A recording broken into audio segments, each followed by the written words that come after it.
Regardless of the era, humans have always had to deal with deadly diseases. Here are 10 of the deadliest diseases in human history. Number 10. Outbreaks of infectious smallpox persisted for 10,000 years. At that point, hundreds of millions had already lost their lives to it. Today, the disease has been eradicated, except for some lab samples stored around the world. Number 9. Strokes belong to the category of cerebrovascular disease. In the US alone, over 140,000 sufferers die from strokes annually. Number 8. A 9th century Arab physician is the first known person to document measles.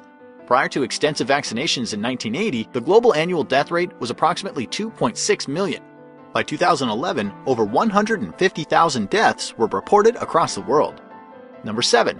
Today, due to mosquitoes transmitting malaria to humans, anywhere from 300 to 500 million cases of it are reported every year.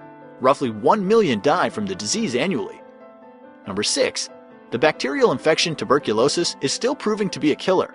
In 2012, 1.3 million people were killed by it, while more than 8.5 million cases were reported worldwide. Number 5.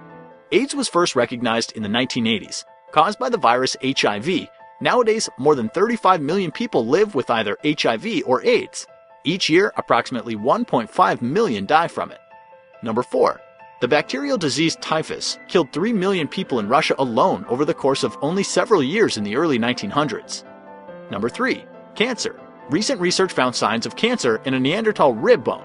Today, cancer is killing about 7.6 million annually. Number 2. The pandemic called the Black Plague or Black Death struck around the mid-14th century for about 5 years and killed over 20 million Europeans. It has resurfaced several more times in the centuries following. Number 1. In the short span between 1918 and 1919, an estimated 50 to 100 million people died from the Spanish flu. That's more than the casualties of World War I.